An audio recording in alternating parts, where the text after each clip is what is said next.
On the ANC's elective conference, and our reporter Aldrin Simpe is standing by. Aldrin, just what we were speaking about just a short while ago. I want you to confirm this. You were speaking to Magashule earlier on, and she did in fact confirm that no formal complaint has been brought about the missing 68 numbers. Do tell us, is there a current investigation looking into this? Because we're getting different views about this story.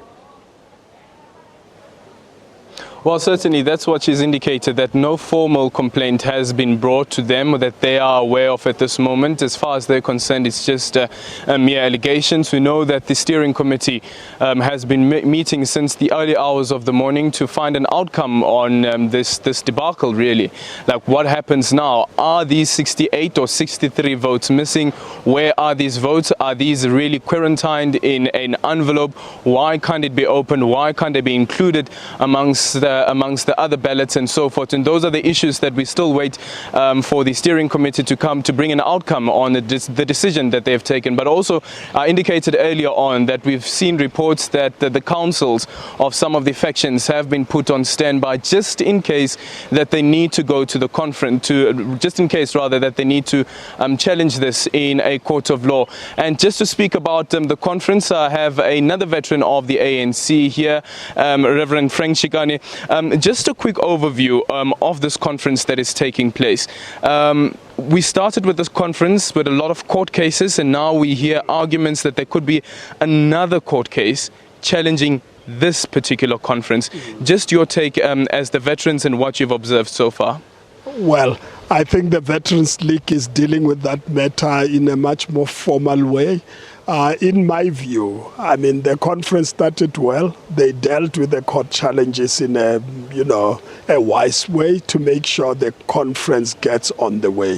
The issue about these votes and voters and that arose yesterday, I'm told that the steering committee met and dealt with the matter. I don't know what the outcome is, it's all about.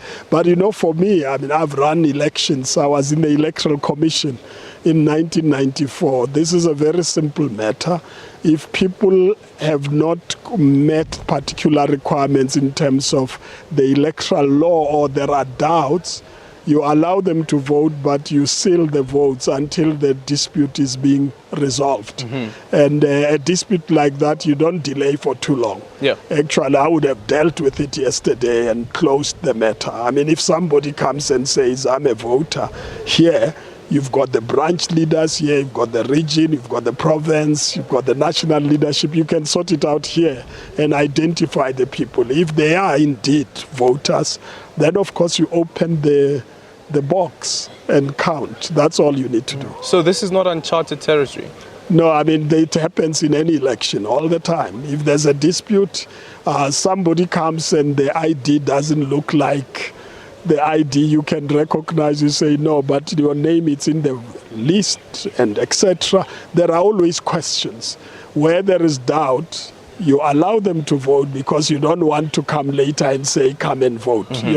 You allow them to vote, but you quarantine it and deal with it in terms of the electoral laws, and the ANC has got the rules and regulations to do that. Do you think that this has the potential of collapsing the conference? Well, yeah, that would be an extreme. I mean, I don't expect conference to be collapsed by a matter like that. I mean, it's simple to solve. So I don't see why it shouldn't be resolved. But I'm not dealing with the matter, so I'm just theorizing about it. Yeah, of course. We find counsel in you, such an experience. But I don't think, I mean, it's a major 60. We dealt with issues like 250,000 votes that were in doubt. And you had to deal with that. And then you've got processes and an electoral court that clears up the matter. And then you announce the elections. So there are ways of dealing with it. There's nothing new about this. So actually, I'm not surprised that in a huge election like this, you would not have such, issues being raised here. So it's certainly something to expect. Let's just get back to some of the nitty-gritties of the conference. Leading up to this conference, the veterans called for a consultative conference. Yeah. It didn't take place. Yeah. And some issues in were the way in which we wanted. Well, it didn't take place at all. It didn't take place at all. Not involving the mother body. The mother body. Yes, not involving the mother body. Okay. And that was something that the veterans had called for. Yeah. Do you think that had that consultative conference sat down, that some of the issues that have been plaguing the party heading up to the conference could have been resolved, it could have been dealt with? I have no doubt that it would have been done. Remember, we said, here are the challenges, we know about them. They are in our document, which we delivered to the leadership. You need a consultative conference. You can't sort it out by attacking each other and making statements. And you can't also sort it out by just going to a conference. You need leaders to sit together, look at all the challenges, the problems, the corruption, state capture, and deal with all the things that discredit the movement, which made them to lose some of the metros. We know about that, so it's not a debate.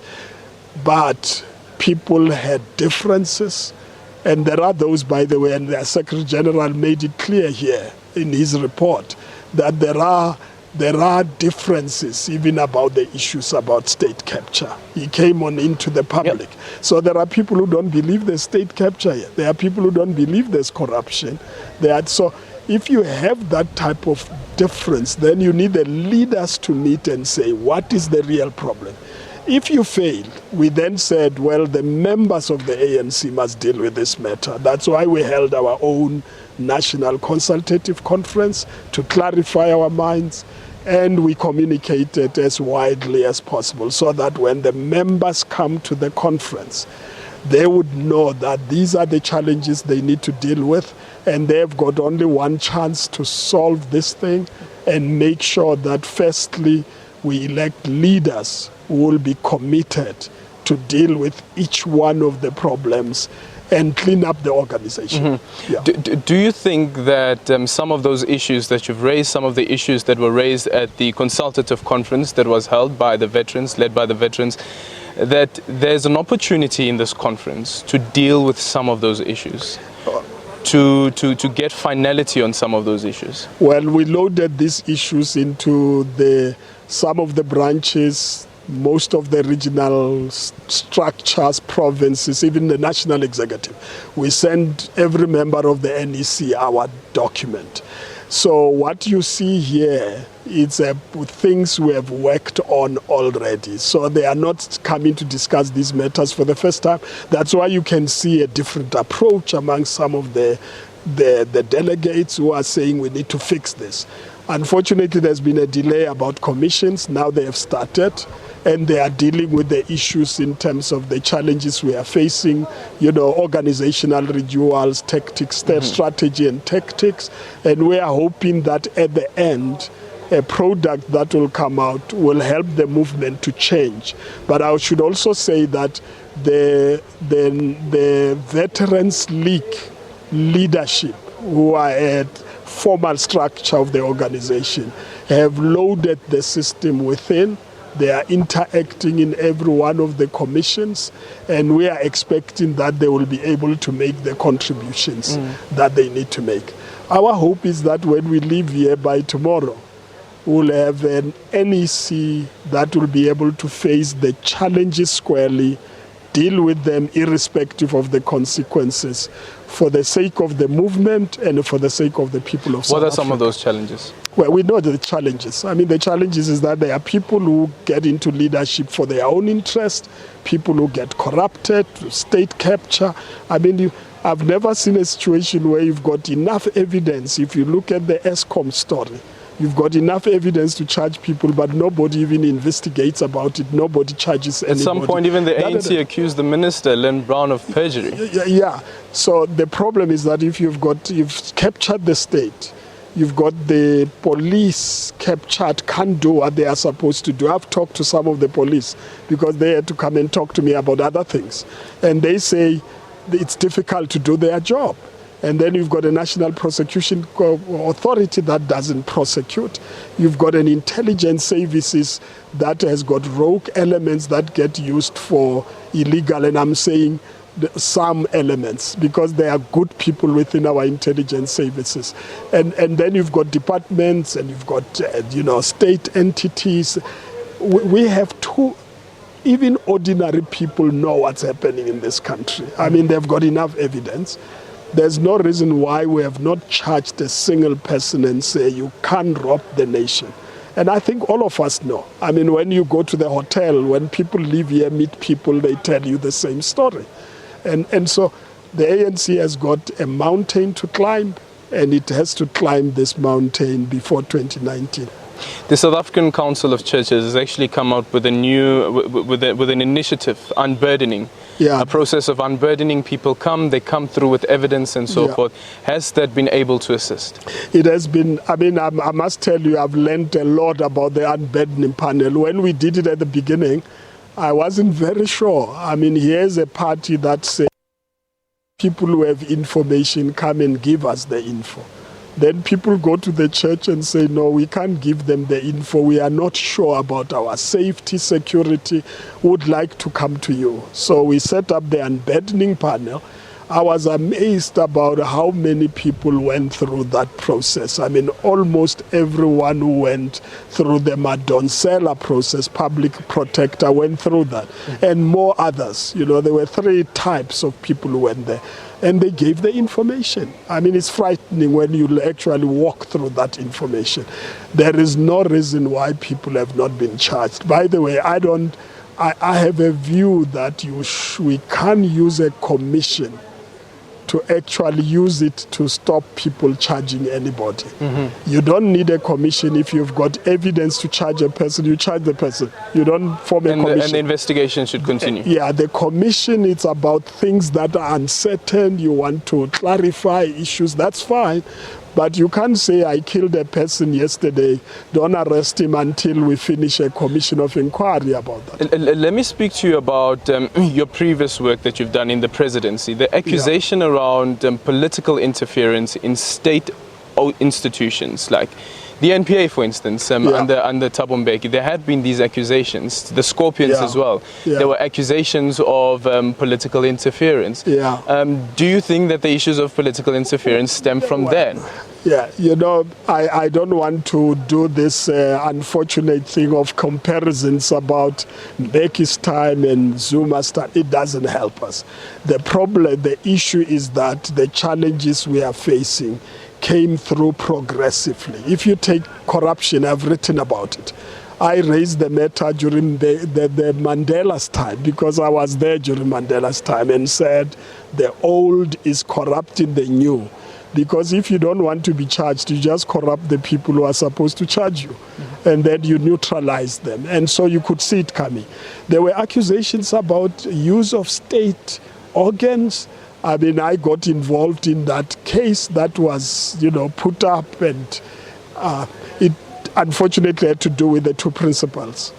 But I don't remember a state organ being used. Now, I'm not in every element of state, and therefore I can't speak for it.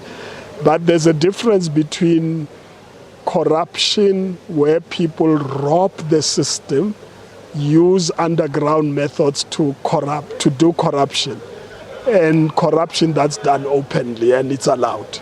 I think for me the difference is more about can you be corrupt? And the reply is no. Can you do corruption in the ANC? No, the policy of the ANC says no. The president speaks every January and say no corruption. But then people go and do corruption. But if they do it openly and you don't deal with it, then it's different from people who use underhanded methods to rob the state. Just in closing, and I'm going to put you on the block on this one.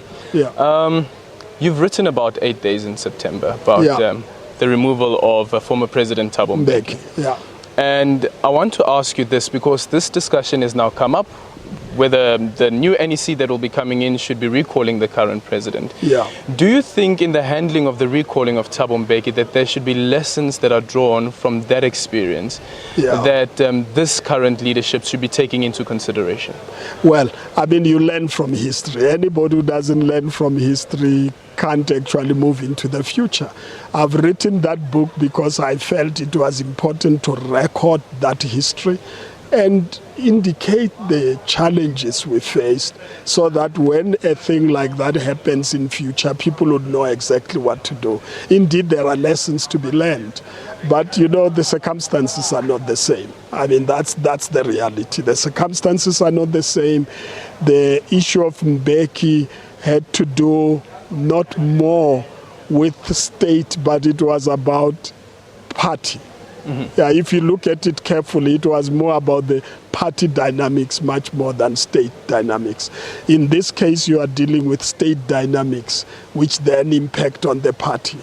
And so the issues are different. I don't know what the NEC would do. What I can say as, you know, now speaking as part of the veterans and stalwarts, we have said that what has been happening in the last few years have discredited the organization dearly, and it is beginning to cease to be a leader of society because people are raising questions. So you need to deal with the issues, including the issues that affect the president, because nobody should be excluded from this. And any citizen who's affected need to deal with those matters. So I mean, then the veterans reached the conclusion, which was very painful, to say to the president, you know, why don't you yourself withdraw so that you don't have to have an issue about it?